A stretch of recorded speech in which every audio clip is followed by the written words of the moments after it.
북한의 기독교인들 목이 메입니다. 저는 북한 함경북도 청진에서 태어나 근 50년을 북한에서 살았습니다. 그러다가 주님의 은총으로 96년 아들을 데리고 남한으로 올 수 있었습니다. 저는 북한에서 태어나 북한에서 성장했기 때문에 하나님을 모르고 살았습니다. 제가 영문도 모른 채 지하 감옥에서 모진 고문과 사형 선고까지 받고 사형 집행날 극적으로 사형을 취소한다는 통지와 함께 정치범 수용소로 보내졌을 때 수용소 안에서 겪은 북한 신자들의 모습입니다. 저는 김일성대학 경제학부를 졸업했기 때문에 정치범 수용소에서 죄수의 신분으로 유일하게 6천여 명이 수용된 그곳의 모든 사람들에게 일을 시킬 수 있는 생산지휘와 모든 재정 업무를 맡아서 하게 되었습니다. 그 때문에 저는 많은 사람들이 일하는 작업장들을 이곳저곳 마음대로 갈 수 있었습니다. 어느 날 저를 담당하고 있던 재정부장 교도관이 저를 불러놓고는 단단히 교육을 시켰습니다. 너는 오늘부터 매일 어떤 공장으로 나가야 하는데 그 공장에는 미친 정신병자 놈들만 모여있다. 그 미친 정신병자 놈들은 당과 수령님을 믿지 않고 하늘을 믿는 미친 자들이니 너는 정신을 바짝 차리고 그곳에 가야 된다.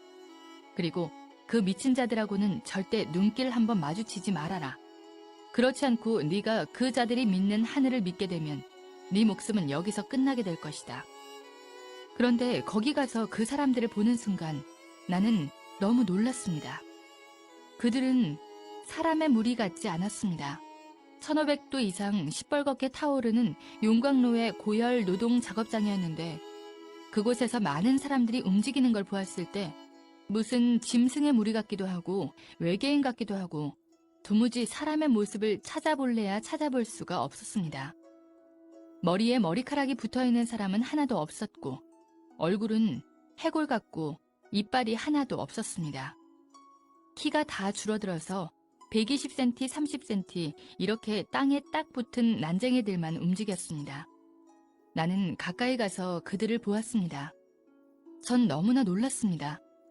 잡혀올 때는 정상인들이 잡혀왔는데 거기 와서 하루 16시간, 18시간씩 먹지도 못하고 그 고열 노동 속에서 일을 하다 보니 그 사람들은 척추가 녹아내려서 뒷전등에 혹이 되어 있었고 몸이 다 휘어져서 앞가슴하고 배가 마주 붙어 있었습니다. 그 사람들은 한결같이 모두 그렇게 육체가 망가져 기형이 되어 있었습니다. 아마 프레스로 찍어도 한 판에 그렇게 똑같은 모습으로 찍기는 힘들 거라고 생각합니다. 그 사람들이 일하는 작업장에는 교도관들이 수시로 드나들었는데 교도관들은 말로 일을 시키지 않았습니다. 소가죽 채찍을 윙윙 휘두르고 다니면서 묵묵히 일하는 사람들을 사정없이 내리쳤습니다. 예수를 믿는 그 사람들의 몸에는 옷이 입혀져 있지 않습니다. 저는 처음에 멀리서 그 사람들을 보았을 때 모두 다 검은 옷을 입고 있는가 했습니다. 그런데 가까이 다가가서 찬찬히 보니 그 사람들은 맨 살가죽에다 앞에 시커먼 고무 앞치마 하나만 걸치고 있었습니다. 용광로의 뜨거운 불꽃이 앙상하게 말라붙은 살가죽에 튀고 또 튀어 딱지가 않고 그 자리에 쇳물이 또 떨어지고 타버리고 해서 그 사람들의 피부는 한 곳도 성한 곳이 없었고 마치 짐승의 가죽과 같았습니다. 어느 날 저는 그곳에서 정말 말로 전하기 힘든 너무나 끔찍하고 참혹한 광경을 목격하게 되었습니다. 어느 날 오후 제가 공장 문을 열고 들어섰는데 공장 안이 쥐죽은 듯 고요했습니다.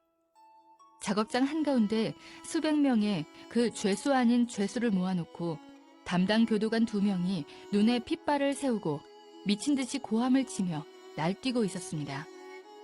저는 너무나 무서워서 문 옆 한쪽에 비켜 서 있었습니다. 교도관들은 수령님을 믿지 않고 하늘을 믿는 미친 정신병자 놈들이라고 소리소리 지르며 그 사람들을 차고 때리고 하면서 인간 이하의 취급을 하고 있었습니다. 교도관들은 너희들 가운데서 단 한 사람이라도 좋으니 대열 앞에 나서라. 하늘을 믿지 않고 수령님을 믿겠다고 하면 자유 세상으로 내보내서 잘 살 수 있게 만들어주겠다라고 하면서 그 사람들을 윽박지르며 하늘을 거부하라고 그렇게 채찍으로 때리고 발로 차고 했습니다. 그런데 너무나도 이상했습니다. 수백 명의 그 사람들은 왜 그런지 아무 대답도 없이 그렇게 매를 맞으면서도 침묵으로 맞섰습니다. 저는 너무나 무서워서 빨리 한 사람이라도 나서야 되는데 그래야 오늘 누가 맞아 죽지 않을 텐데 왜 계속 저렇게 입을 다물고 있나. 저러고 있으면 또 누구를 끌어내다가 밟아 죽일지 모르는데 빨리 한 사람이라도 나서야 되지 않겠는가. 그렇게 마음속으로 다급하게 생각하며 문 옆에 서서 무서움과 공포 속에서 떨고 있는데 예수를 믿는 그 사람들은 계속 침묵으로 대응했습니다. 그때 독이 오른 교도관이 그 사람들에게 달려가서 닥치는 대로 아무나 8명을 끌어내다가 땅바닥에 엎어놓았습니다. 그리고는 구둣발로 내리밟고 짓이겼습니다. 순식간에 피투성이가 되고 허리뼈, 팔, 다리뼈가 부러졌습니다. 그 사람들은 고통 중에서도 몸을 뒤틀면서 짓밟힐 때마다 신음소리를 냈는데 그 신음소리가 너무나도 이상하게 들렸습니다. 저는 그때 주님이 누군지 하나님이 누군지도 전혀 몰랐습니다. 뒤에 알고 보니 그 사람들이 구둣발로 짓밟혀 뼈가 부러지고 머리통이 부서져 나가면서 신음소리처럼 애타게 불렀던 것은 바로 주님의 이름이었던 것입니다. 저는 그 사람들이 당했던 고통의 10,000,000분의 1도 제대로 여러분에게 전해줄 수가 없습니다. 미쳐 날뛰던 교도관 2명은 수령님과 당을 믿는 우리가 사는가 아니면 하나님을 믿는 너희가 사는가 보자면서 달려가더니 용광로에 펄펄 끓는 쇳물통을 끌어왔습니다. 그리고는 그 쇳물을 피투성이가 된 그 신자들 위에 부었습니다. 그 사람들은 순식간에 살이 녹고 뼈가 타면서 숯덩이가 되어버렸습니다. 저는 난생 처음으로 내 눈앞에서 사람이 숯덩이로 변해가는 것을 보았습니다. 얼마나 그 충격이 컸던지 그곳을 어떻게 뛰어나왔는지 기억에도 없습니다.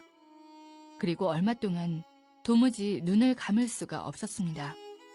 그 정신적 충격으로 눈만 감으면 눈앞에 숯덩이가 된 사람이 어른거려서 도무지 눈을 감을 수 없고 잠도 제대로 잘 수가 없었고 일도 제대로 할 수가 없었으며 큰 소리로 비명을 지르고 정신이 들어갔다 나갔다 했습니다. 저는 그 일을 목격하기 전까지는 그래도 마음 한구석에 실오라기만큼이라도 수령님과 당에 대해서 믿고 있었습니다. 그러나 저는 그때 깨달았습니다. 무엇을 믿어야 하는가를 말입니다. 인간은 주님을 꽉 잡아야 된다는 것을 저는 그때 뼈저리게 깨달았습니다. 저는 그때부터 다시 우리 어머니가 평생을 하늘에 기도했다는 그 하늘을 찾기 시작했습니다. 저는 너무나도 간절하게 하늘을 찾았습니다. 저 사람들이 저렇게 불에 타 죽으면서까지도 저렇게 거부하지 않고 저렇게 믿는 하늘이 진짜로 그 하늘이 어디에 계시다면 나를 좀 살려달라고, 그리고 저렇게 무서운 짓을 하는 저자들에게 하늘에서 정말 벌을 내려줘야 되지 않겠느냐고 그렇게 마음속으로 부르짖으며 자나깨나 꿈속에서도 하늘을 찾고 또 찾고 기원했습니다. 그런데 진짜로 주님께서 그 간절한 저의 기도를 들어주셨습니다. 한 달이 멀다 하고 공개 처형이 있었는데 어느 날 누구를 또 공개 처형시키려는지 6,000명이나 되는 수용소 사람들을 한자리에 다 모이게 했습니다. 공개 처형 때는 언제나 하늘을 믿는 사람들을 맨 앞줄에 앉힙니다. 그런데 하늘을 믿는 자들은 살아서나 죽어서나 하늘을 보지 못하게 하라는 기밀성의 특별 지시와 규정이 있어서 하늘을 믿는 그 사람들을 앉힐 때에는 무릎 사이에 목을 끼우고 땅에 얼굴을 대고 엎드리게 했습니다. 심지어 죽어서도 하늘을 보지 못하게 해야 한다면서 죽은 시체도 목을 꺾어 거적에 말아서 어두컴컴한 산골짜기 나무 밑에 파묻게 규정이 그렇게 되어 있었습니다. 그날도 신자들은 하늘을 조금도 못 보도록 목을 무릎 사이에 끼우고 맨 앞줄에 앉아 있었고 그 뒤쪽으로 다른 사람들이 줄지어 앉아 있었습니다. 누구를 또 공개 처형하려는가 생각하고 있는데 갑자기 큰 소리로 내 이름을 부르는 소리가 들렸습니다. 저는 너무 놀라 쇠몽둥이로 머리를 한 대 맞은 것처럼 정신이 아찔하여 대답도 할 수가 없었고 일어설 수도 없었습니다. 그러자 간수들이 나를 끌어내다 앞에 세웠습니다. 내가 군중들 앞에 섰을 때 수용소 소장이 나에게 고마운 수령님과 당의 은덕으로 너는 이 시각에 석방이다 라고 통보를 했습니다. 바로 그 순간 목을 무릎에다 끼우고 맨 앞줄에 엎드려 있던 신자들이 내가 석방된다는 소리에 약속이나 한 듯이 동시에 고개를 번쩍 들었습니다. 그때 저는 그분들의 눈빛을 보았습니다. 그분들은 눈빛으로 간절히 말했습니다. 밖에 나가거든 자기들의 실상을 세상에 알려달라고. 지금도 제 가슴에는 그분들의 그 간절한 눈빛이 남아 있습니다.